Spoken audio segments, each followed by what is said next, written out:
పరలోకబంధన పరమ తండ్రి, పాపుల రక్షక, పాపుల పాలడి దైవమా, మహోన్నతుల మహోపకారి, దేవాది దేవ, రాజాది రాజా, యేసయ్య తండ్రి, మీకే స్తుతి స్తుతి స్తుతి స్తుతి స్తుతి స్తుతి స్తుతి స్తుతి స్తోత్రము తండ్రి.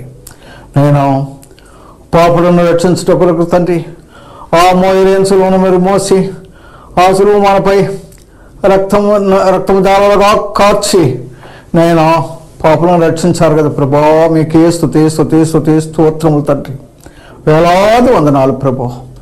ఇప్పుడు తండ్రి మీ యొక్క సేవకురాలు ఆలిస్పూన్ స్వామి గారు తండ్రి సువార్తను ప్రకటించబోతున్నారు ప్రభా.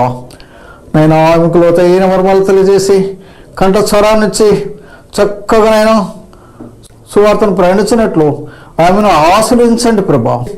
నేను చూసిన వారందరూ నేను స్వస్థపడినట్లు వాళ్ళ కష్టాలు బాధలు తీర్చి వాళ్ళు ఆశ్రయించండి ప్రభా. మీకే స్తుతి స్తుతి స్తోత్రము తండ్రి.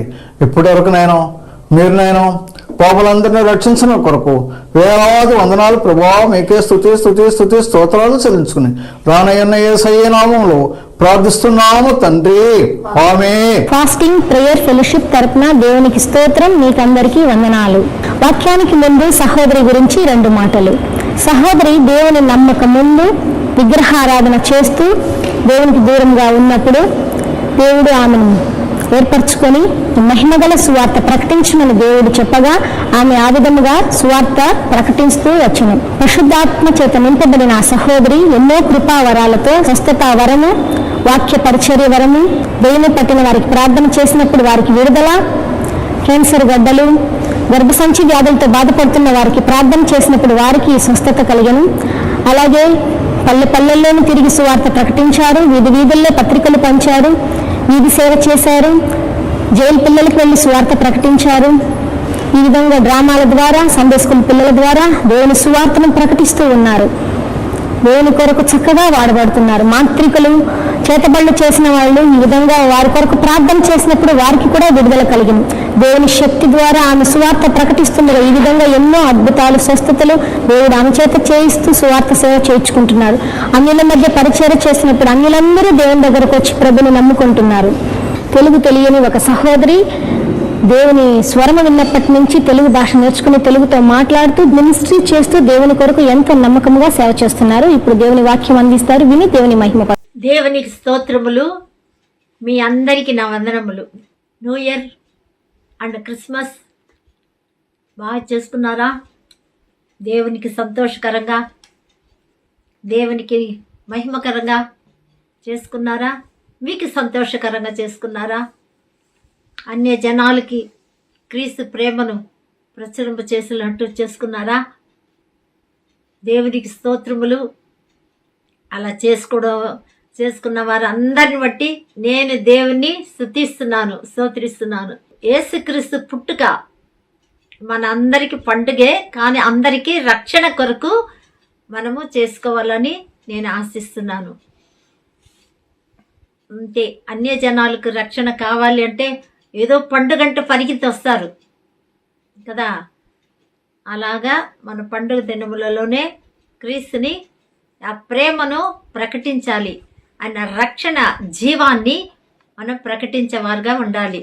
ఎపిసోడ్కు సహాయపడిన ప్రియులు ఉన్నారు. సుజాత ఫిలిప్ గారు, వాళ్ళ కుటుంబ కొరకు నా వందనాలు. శ్వేత, ఆ కుటుంబ కొరకు కూడా నేను వందనాలు. దేవుని దీవెనలు. ప్రియులు ఇంకా రతి, ఆ కుటుంబాన్ని బట్టి నీకు దేవుని కృతజ్ఞతలు. మీకు కూడా నా వందనాలు చెల్లించుకుంటున్నాను. ఆ కుటుంబంలో ఉండే కొరతలన్నీ దేవుడు నింపబడి ఆశీర్వదించను గాక. సుధాకర్ కుటుంబం, దేవుడు వాళ్ళని ఆశీర్వదించి వాళ్ళ కుమార్తె విషయంలో అద్భుతం జరిగించలాగన. కణ్మణి సహోదరి కుటుంబం, ఆ కుటుంబాన్ని కూడా దేవుడు ఆశీర్వదించి దీవించలాగన దేవునికి కృతజ్ఞతలు చెల్లించుకుంటున్నా. నా కుటుంబానికి వందనాలు. రుక్మణి సహోదరి కుటుంబం, ఆ కుటుంబానికి కూడా నేను నిండు వందనాలు చెల్లించుకుంటున్నాను. వాక్యానికి వెళ్దాము. మరి యేసుక్రీస్తు ప్రభువారు ప్రవక్త, ఒక మానవుడు, ఒక మనిషి అని ఒక ఎపిసోడ్లో నేను విన్నాను. అందువల్ల నాకు ఆతృత కలిగింది, ప్రేరేపణ కలిగింది. మనిషిగా రాలేదు, పుట్టలేదు, పుట్టి మరణించలేదు, చనిపోలేదు, తిరిగి లేయలేదు, అదంతా చెప్పాడు. ఎవరు? ఖురాన్లో ఉంది అని. ఖురాన్లో ఒక ప్రవక్త అని ఉండాదని చెప్పాడు. అందుకని చాలా ఆతృత కలిగి, ప్రేరేపణ కలిగి ఈ వాక్యాన్ని నేను తీసుకున్నాను. ఆదికాండము 3వ అధ్యాయము 15వ వచనం. మరియు నీకును స్త్రీకిని నీ సంతానమునకును ఆమె సంతానమునకును వైరము కలుగజేసేదనని, అది నిన్ను తల మీద కొట్టును, నీవు దాని మడివి మీద కొట్టుదువని చెప్పాను. జీవాధిపతి దేవా, ప్రేమగల తండ్రి, నమ్మకమైన ప్రభువా, నీకు కృతజ్ఞాస్తుతులు స్తోత్రములు చెల్లించుకుంటున్నాను. నిన్న నేడు ఏకరీతిగా దేవుడు, మారని దేవుడు, మార్పు చెందని దేవుడు, మర్మాలు రహస్యాలు తెలియపరిచే దేవుడుగా ఉన్నందుకు వందనాలు, స్తోత్రం తండ్రి. అవును ప్రభువా, నాన్న, మేడల భయభక్తి కలిగిన వారికి మర్మాలు బయలుపరుస్తానన్నావు కనుక నా తండ్రి, ఈ వాక్య సత్యాన్ని నాకు బయలుపరచమని, మీరే వచ్చి వివరించి మాట్లాడమని, పరిశుద్ధాత్మ దేవ మీరు మాట్లాడమని, నన్ను మరుగుపరచుకోమని, ఘనత మహిమ ప్రభావాలు మీరు పొందుకోమని, మా కొరకు ప్రాణం పెట్టి రక్తం కార్చి మరణాన్ని జయించి సజీవుడుగా లేచిన యేసు క్రీస్తు సర్వశక్తి గల నామములో స్తుతిస్తూ సహాయం కోరేతి వినయంతో వేడుకుంటున్నా పరలోకమందున మా తండ్రి, ఆమేన్. ప్రియులారా, మరి యెహోవా దేవుడే, అల్లా ఒకడే అంటున్నాడు. మళ్ళా అల్లా యెహోవాను కూడా చెప్పడు. యేసుప్రభు కాదు అంటాడు. యేసుప్రభు దేవుడు కాదు అని చెప్తాడు. తర్వాత ఈ క్రైస్తవ సంఘం వాళ్ళు భయంకరంగా ఇలా మోసపోతున్నారు. యేసుప్రభు నిజ దేవుడని నమ్మి వాళ్ళు ఎంతో మోసపోతున్నారు అని చెప్తున్నాడు. అందుకని నాకు ఆవేదన కలిగి ఆవేశం కలిగి ఈ వాక్యాన్ని మీకు అందిస్తున్నాను. అవును ప్రియులారా, మరి దేవుడు ఆది యందు భూమి ఆకాశం సృజించాడు. ఆదికాండం 1వ అధ్యాయం 1వ వచనంలో నుంచి 3వ వచనం వరకు ఉంది, 2వ వచనం వరకు. కానీ నిరాకారంగా అయిపోయిందని మనకు అందరికి తెలుసు. లూసిఫర్ని దేవుడు పైనుంచి తోసేశాడు. పైనంటే భూమి మీద, పర్వతం నుంచి తోసేశాడు. దేవునికి స్థానాన్ని నుంచి, సింహాసనం నుండి తోసేశాడు అని మనం చూస్తున్నాం. అయితే 3వ వచనం నుంచి వెలుగు కలుగును గాక అని వెలుగు కలిగిన తర్వాత 5వ రోజు మానవుని, 6వ రోజు మనుషుడిని సృష్టించాడు తన పోలిక చొప్పున. ఏ సృష్టిని కూడా ఆయన తన పోలిక అని చెప్పలేదు. ప్రతిదీ మానవులకు అవసరమైనవే సృష్టించాడు. ఏ భూమి అవసరము, సూర్యచంద్రుల అవసరము, చెట్లు అవసరం, పండ్ల అవసరం, కూరలు అవసరం, కూరగాయలు అవసరం, జంతువులు అవసరం, జీవరాశులు అన్ని అవసరమే. అన్ని సమస్తము సృష్టించిన తర్వాతే మానవుని సృష్టించి తన పోలిక చొప్పున చేతితో చేసుకున్నాడు. మట్టిలో నిర్మించాడు. మట్టితో దేవుడు, ఇంతకుముందు మనం మాట్లాడుకున్నాం, తెలుసుకున్నాం పోయిన గత వారములో. మట్టితో, తర్వాత పక్కటి ఎముకతో, తర్వాత ఎండిపోయిన స్థానంలో గుడ్రాలుగా ఉన్న అక్కడ చనిపోయిన వాళ్ళు బ్రతికించి ఇన్ని విధాలుగా జీవం ఇచ్చాడు, పోషించాడు, బ్రతికించాడు అని మనం చూస్తున్నాం. ఆయనకు అసాధ్యమైనది ఏమీ లేదు, అలా మనం చూసాము. అయితే ప్రియులారా, వీళ్ళు చెప్పడం వలన దేవుడు అన్ని సృష్టించాడు కదా, ఆయనే మనిషిగా పుట్టలేదు, ఆయనే శరీరంగా రాలేదు అని చెప్తున్నారు. మరి యేసుక్రీస్తు ప్రభు వారు ఆది నుండే ఉన్నవాడు. ఎందుకంటే యోహాను సువార్త 17వ అధ్యాయంలో ఒక చక్కటి వాక్యం ఉంది. 17:2 నీ కుమారుడు నిన్ను మహిమపరచినట్లు నీ కుమారుని మహిమపరచుము. నీవు నీ కుమారునికిచ్చిన వారందరికీ ఆయన నిత్య జీవం అనుగ్రహించినట్లు సర్వ శరీరం మీద ఆయనకు అధికారం ఇచ్చితివి. అద్వితీయ సత్య దేవుడైన నిన్నును నీవు పంపిన యేసుక్రీస్తుని ఎరుగుటయే నిత్య జీవం. చేయుటకు నీవు నాకిచ్చిన పని నేను సంపూర్ణంగా నెరవేర్చి భూమి మీద నిన్న మహిమపరిచితిని తండ్రి. లోకము పుట్టక మునుపు నీ యొద్ద నాకు ఏ మహిమ ఉండేనో. 5వ వచనములమ్మా ప్రియులారా, లోకము పుట్టక మునుపు నీ యొద్ద నాకు ఏ మహిమ ఉండేనో ఆ మహిమతో నన్ను ఇప్పుడు నీ యొద్ద మహిమపరచము. లోకములో నుండి నీవు నాకు అనుగ్రహించిన మనుషులకు నీ నామమును ప్రత్యక్షపరిచితిని. వారు నీవారై ఉండిరి, నీవు వారిని నాకు అనుగ్రహించితివి. దేవునికి స్తోత్రం ప్రియులారా. ఏం చెప్పాడంటే లోకము పుట్టక మునిపే నీ యొద్ద నాకుండే మహిమ. అంటే లోకము పుట్టక మునిపే యేసుక్రీస్తు ప్రభువారు ఎక్కడున్నాడు? తండ్రి యొద్దే ఉన్నాడు. తండ్రి యొద్ద. అవును ప్రియులారా, 5వ వచనంలో ఎంత చక్కగా ఉంది కదా. మరి అలాంటి దేవుడు లోకం పుట్టక మునిపే ఉండే మహిమ అని చెప్పినప్పుడు మన ఇక్కడ ఆదికాండం 3:15లో ఏముందంటే మానవులు సృష్టించిన తర్వాత మనములు మన పోలిక అన్నాడు. మరి దేవుని పోలిక కూడా ఉంది కదా. తండ్రి కుమార పరిశుద్ధాత్మ ముగ్గురు ఒక్కరే. ఆత్మ లేకపోయినా మాట్లాడలేము. ప్రాణము జీవము, జీవము లేకపోతే మనిషి బ్రతకలేడు. ఆ నిత్య జీవమే యేసుక్రీస్తు. అవును ప్రియులారా, నేనే మార్గము సత్యము జీవమును పలికిన ఆ ప్రభువారు నిత్య జీవం. అలాంటి ప్రభు మన పోలిక చొప్పున మానవం చేస్తామని చేసినప్పుడు, సృష్టించినప్పుడు వాళ్ళు సర్పం ద్వారా, సర్పం కాదు సర్పంలో దూరి అపవాది ప్రవేశించి మోసం చేసి పతనం చేసింది. మానవులకు మరణం లేకుండా ఉంటే మరణాన్ని అనుగ్రహించింది. అవును ప్రియులారా, చాలా మంది ఏమంటాము, పుట్టుట గిట్టు గిట్టుకే అంటారు. గిట్టుట కొరకు పుట్టించలేదు. ఎందుకంటే దేవుడు చెప్పాడు, మీరు తిన నిశ్చయముగా సత్యదేవుడు అన్నాడు. అంటే అంతకుముందు ఎలా ఉన్నారు? చావకుండా ఉన్నారు, దేవుని మహిమతో ఉన్నారు.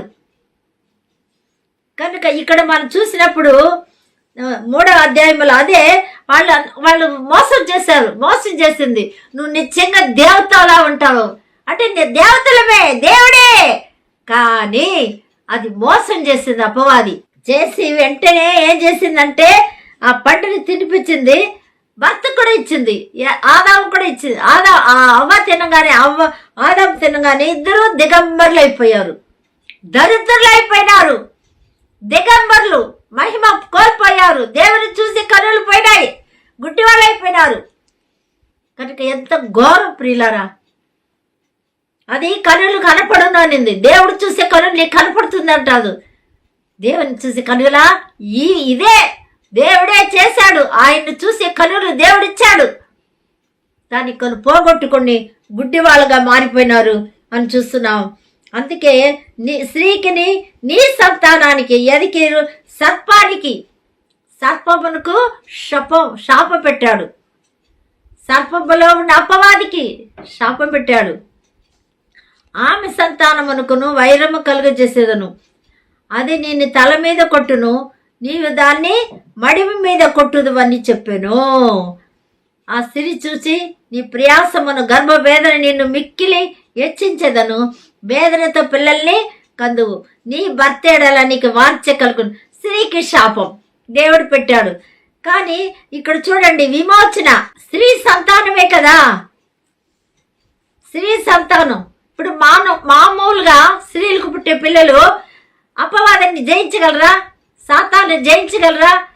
యేసుక్రీస్తు ప్రభువారు కల్వారి శిలువలో బలి చేసి దాన్ని నశింపచేసినే భయపడుతున్నారు. ఆయన రక్తము మనకు నిజమే శక్తి. ఆయన రక్తం జయం ఉంది. యేసుక్రీస్తు ప్రభువారి విశ్వాసం ఉంచిన వారికి విజయం ఉంది, జయం ఉంది. సాతాను జయిస్తారు.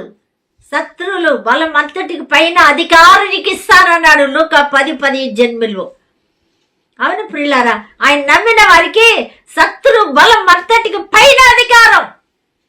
దేవునికి స్తోత్రములు, దేవునికి స్తోత్రములు. కనుక అలాంటి ధైర్యం మానవులకి ఇచ్చాడు. కానీ మానవుడుగా పుట్టలేదంటున్నారే, మనిషిగా పుట్టలేదే, మనిషి కుమారుడుగా రాలేదు అని చెప్తా. ఈ స్త్రీ సంతానం ఎవరు అనుకున్నారు ప్రియులారా? గలతీ 3:16 చూస్తే యేసుక్రీస్తే అని ఉంది. ఎలాగంటే ఆదికాండం 12వ అధ్యాయంలో 15 కూడా చూస్తాం. 15లో 5వ వచనంలో కూడా ఏం చెప్పారంటే, ఆకాశం వైపు తేరి చూసి నక్షత్రములు లెక్కించుటకు నీ చేతనైతే లెక్కించము అని చెప్పి నీ సంతానము అలాగనో చెప్పాను. అతడు యెహోవాను నమ్మాను, ఆయన అది అతనికి నీతిగా ఎంచబడెను. ఎందుకంటే అబ్రహాం భయపడకు, నీకు కేడము అన్నాడు దేవుడు. దిగులు పడతా ఉన్నాడు.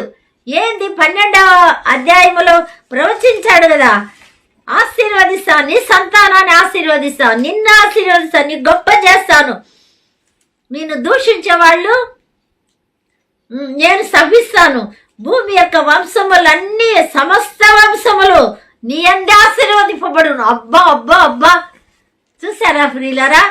అంత గొప్ప ఆశీర్వాదిస్తే అబ్రహాము మామూలుగా పుట్టి పిల్లల ద్వారా ఆశీర్వాదం వస్తాయా? ఇప్పుడు మన కుటుంబంలో ఉండే పిల్లల వల్ల దేశం అంతా ఆశీర్వాదం వస్తాయా కదా? ఒకవేళ ప్రధానిగా ఉంటే, అధికారిగా ఏదైనా అయితే వాళ్ళ పిల్లలు, వాళ్ళ సంతానం వాళ్ళ ద్వారా ఏదైనా రావచ్చే. కానీ అయితే మన మామూలు సామాన్యంగా పుట్టే పిల్లలు వాళ్ళ ఆశీర్వాదం, భూమి అంతా లోకమంతా ఆశీర్వాదం రాదు. అయితే దేవుడు ఇక్కడ ఏం చెప్పాడంటే,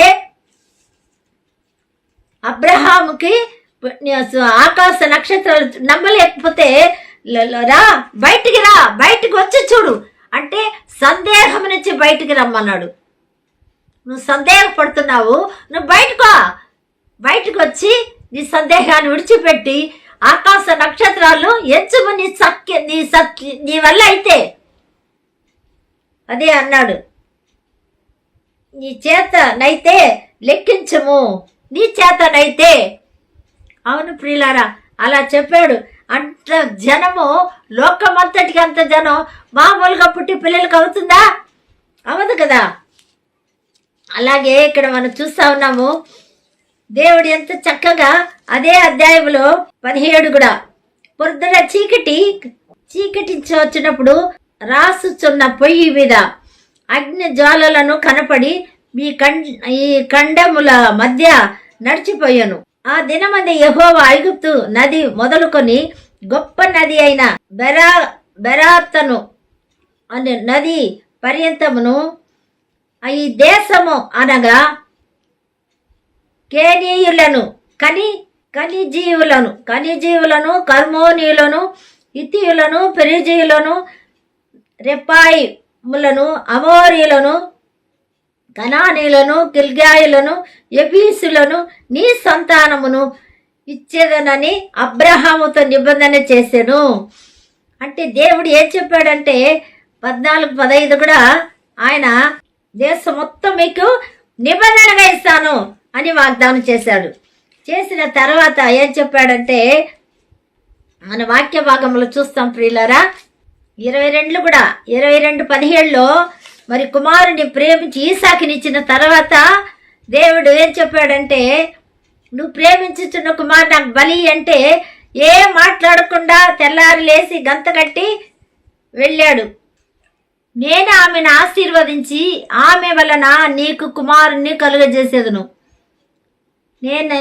నేను ఆమెను ఆశీర్వదించేదను, ఆమె జనములకు జనని అయి ఉండును, జనములు రాజుల ఆమె వలనే కలుగునని అబ్రహాముతో చెప్పాను. ఇప్పుడు అబ్రహాముతో చెప్పిన మాట జనములకు తల్లి అవుతుంది. ఎవరు? సారా. అంటే వంశావళి రావాలి కదా, అందుకొరకే. అయితే నిజంగా ఆమెకు జననం, నీ సంతానం ద్వారా మరి ప్రపంచం మొత్తం ఆశీర్వదింపబడునని ఆ సంతానం వచ్చి యేసుక్రీస్తే. ఎందుకంటే ఒక్కటే నీ జనములకు అనలేదు, జనములలో నుండి అనలేదు, నీ సంతానమును అన్నాడు. నీ సంతానము అంటే, నీ సంతానం అంటే ఒకడే. ఆ సంతానమే వాగ్దానం చేయబడిన పుత్రులలో పుట్టాడు. ఈసాకు వాగ్దానం. ఇష్మాయేలు మాంసపు ద్వారా పుట్టినవాడు ఇష్మాయేలు. ఈసాకు వాగ్దానం ద్వారా, ఎండిపోయిన రక్తస్రావం ఆగిపోయిన తర్వాత వాగ్దానం ద్వారా పుట్టినవాడు ఈసాకు. కనుక ప్రియులారా, ఈసాకు అలాగ పుట్టాడు. కానీ ఇష్మాయేలు ద్వారా ఆ యొక్క ఖురాన్ వాళ్ళు ఏం చెప్తున్నారంటే, యేసుక్రీస్తు ప్రభువారు ప్రవక్త, ఆయన ఒక మానవుడే, కానీ మరణించలేదు, తిరిగి లేదు, ఆయన దేవుడు కాదు అని ప్రకటన చేస్తున్నారు. అబద్ధ బోధలు. చాలా జాగ్రత్త ప్రియులారా. కానీ మన ప్రభువారు యేసుక్రీస్తు ప్రభువారు చక్కగా మనకు తెలియజేశాడు. అవును, తెలియజేస్తున్నాడు. మొదటిదిగా స్త్రీ సంతానం, స్త్రీకి పుట్టినవాడు ఎవ్వరు కూడా పరిశుద్ధుడు కాదు. అయితే స్త్రీ యందు కాలం పరిపూర్ణమైనప్పుడు స్త్రీ యందు ఆయన జన్మించాడు అని చూస్తున్నాం. అందరు పురుషులు కన్నారు అని ఉంది మత్తయి సువార్త 1వ అధ్యాయంలో 14లో మనం చూసినట్లయితే, ఆయనే పుట్టాను, పరిశుద్ధాత్మ ద్వారా పుట్టాడు. కనుక యేసు ప్రభు కన్యక యందు పరిశుద్ధాత్మ ద్వారా పుట్టాను. మత్తయి 1:21 అదే రాయబడింది. ఆమె ఒక కుమారుని కనును, ఆ ప్రజలకు ఆయనే రక్షణ ఇచ్చిన కనుక యేసు అని పేరు పెట్టండి అని చెప్పారు. అంటే ఆయన ప్రజలు ముందుగానే ప్రజలు ఉన్నారు. దేవునికి స్తోత్రం. అవును ప్రియులారా, ఆయన ప్రజల్ని ఆయనే రక్షించును. ఆయనే మనిషి కుమారుడుగా పుట్టాను. ఆ వాక్యం శరీరధారి అయి సత్య సంపూర్ణుడు మన మధ్యకు నివసించను. కృపా సత్య సంపూర్ణుడుగా మన మధ్యలోకి వచ్చను. ఆ వాక్యం ఆదియందు వాక్యం ఉండెను, వాక్యం దేవుడై ఉండెను. ఆ దేవుడే వాక్యమే శరీరధారిగా కృపా సత్య సంపూర్ణుడుగా మన మధ్యకి వచ్చాడు. కుమారుడుగా పుట్టాడు, రక్షకుడుగా పుట్టాడు. నశించిన దాన్ని వెతికి రక్షించుటకు రక్షకుడుగా ఆయన జన్మించాడు.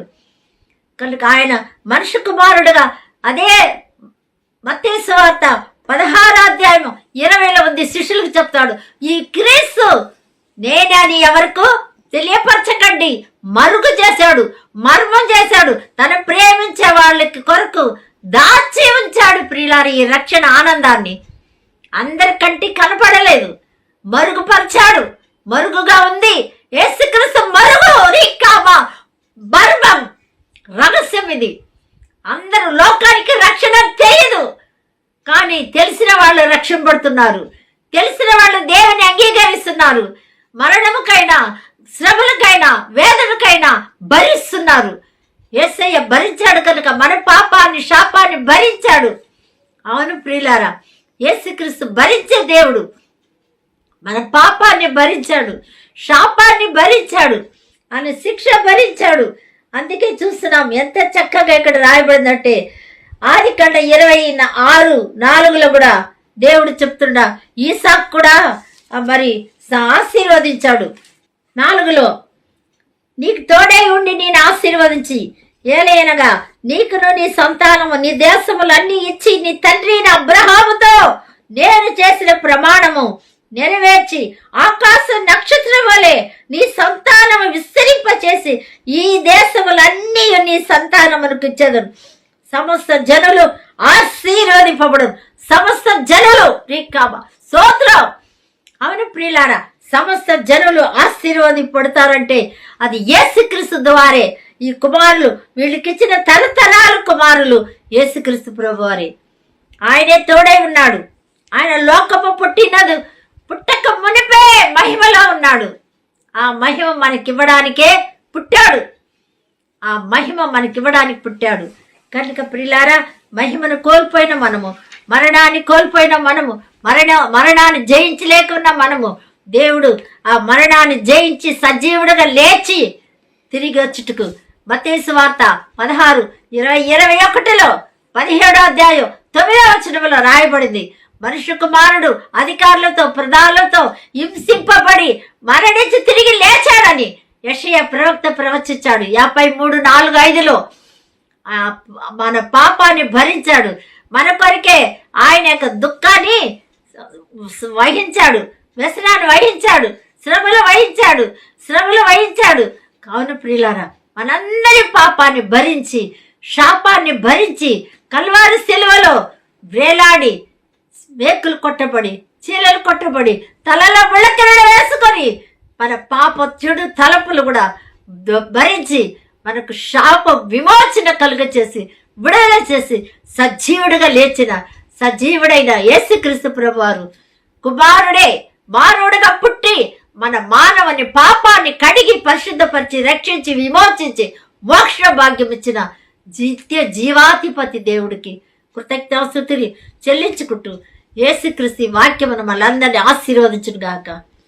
ఆమేన్. దయగల దేవా, కృపగల తండ్రి, పరిశుద్ధుడా, నీకు వందనాలు, స్తోత్రం. ప్రభా, ఎవరికి తెలియని మర్మాలు మాకు బయలుపరిచావు, మాకు తెలియపరిచావు. నీ నిజమైన కుమారుడు, నిజమైన మనుష్య కుమారుడు, నిజమైన మానవుడు దేవా, మా పాపాన్ని భరించడానికే మానవుడుగా మానవుల్ని రక్షించుటకు మానవుడుగా పుట్టావు. మహిమను వీడావు, సింహాసనం విడిచిపెట్టావు, అతి ఉన్నత స్థలాన్ని విడిచిపెట్టావు. ఎంత గొప్ప దేవుడు నాయనా, నీకు నిండైన కృతజ్ఞతలు. ప్రభా, విత్తిన వాక్యం నీ కట్టి ఫలింప చేయండి. జీవాధిపతి మా యేసుక్రీస్తు ప్రభువా, సజీవుడైన దేవా, నీకు కృతజ్ఞతలు. విత్తిన ఒక్కొక్క వాక్యం జీవం గలది, అమూల్యమైనది. ప్రభా, నువ్వే నిజమైన మనుష్య కుమారుడుగా లోకమంతటికి రక్షణ భాగ్యం. మానవులకు పుడితే ఆ మానవులు లోకమంతా ఆశీర్వాదం రాదు, కుటుంబానికి ఒక దేశానికి వస్తాయి. కానీ సర్వలోకానికి రక్షకుడుగా ఈ లోకానికి మానవ రూపంగా పుట్టినందుకు మా పాపాన్ని భరించి శాపాన్ని భరించి విమోచించి రక్షణ భాగ్యాన్ని అనుగరించిన దేవాని కోటి కోటి కృతజ్ఞతాస్తుతులు చెల్లించుకుంటున్నాను. నాయన, ఎవరెవరైతే స్పాన్సర్ చేశారో ఆ కుటుంబాల్ని ఆశీర్వదించండి, ఆ కుటుంబాల కొరతలు నింపండి, చూస్తున్న కుటుంబాల్ని ఆశీర్వదించండి. నాయన, వీక్షిస్తున్న ఒక్కొక్క కుటుంబాన్ని దీవించమని ప్రార్థిస్తున్నాను. ప్రభా, దేవుని యొక్క ప్రత్యక్షత, దేవుని యొక్క నిజ స్వరూపాన్ని మాకు బయలుపరిచినందుకు వందనాలు, స్తోత్రము. నాయన, అద్భుతకరుడా, ఇదిగో తండ్రి, వివాహం కాని వాళ్ళకి వివాహం జరిగించి, ఉద్యోగం లేని వాళ్ళకి ఉద్యోగం ఇవ్వండి నా ప్రియ ప్రభువా. అదే కాకుండా నాయన, గర్భఫలం దయచేయండి నాయన. ప్రభా, మూతపడిన గర్భాలను తెరవండి, శాప నుంచి విడుదల చేయండి నాయన, సరసాల నుంచి నాయన, కోర్టు విషయంలో కూడా న్యాయం చేయండి ప్రభా. బిజినెస్ చేసుకున్న బిడ్డలు దీవించండి ప్రభా, క్లినిక్ పెట్టుకున్న బిడ్డలు దీవించండి నాయన. ఎవరెవరు ఏ దుఃఖంలో, వేదనలో, బాధల్లో, కష్టాల్లో, కన్నీరులో కురింగిపోయినారో వాళ్ళకి సమాధానం, నెమ్మది కలిగించేయండి. మరణించిన గృహాల్లో ఆదరణ, ఓదార్పు దయచేయండి ప్రభా. ఇదిగా నా తండ్రి, మరి ఆరాధన శ్రేణులు కూడా దీవించండి, చేస్తున్న పరిచయం వాళ్ళని దీవించండి. ఆరాధన ప్రభా, ఆరాధించే ప్రతి ఆరాధన చేసిన కాపర్లు దీవించండి నాయన. నీకు వందనాలు, స్తోత్రాలు ప్రభా. నాయన, పరిశుద్ధులందరూ ప్రభా నెమ్మదిగా ఉండటకు సహాయం చేయండి. నీ నామానికి మహిమకరంగా నాయన, నీ నామానికి ఘనత తెచ్చేలాగన కుటుంబాలను దీవించి, జన్మదిన వివాహాన్ని చేసుకున్న బిడ్డలు కూడా దీవించమని నాయన, దూర దేశంలో ఉండే బిడ్డలు దీవించమని, అనారోగ్యం ఉండే బిడ్డలకు స్వస్థత కలుగ చేయమని, ఘనత మహిమ ప్రభావాలు మీరే పొందుకోమని మా కొరకు రక్తం కార్చిన యేసుక్రీస్తు ఘనమైన నామంలో స్తుతిస్తూ ప్రార్థిస్తూ ఘనపరుస్తూ వినయంతో వేడుకొచ్చున్నాం పరలోకమందున మా తండ్రి. ఆమేన్. దేవుడు మీకు తోడే ఉండును గాక. ఆమేన్.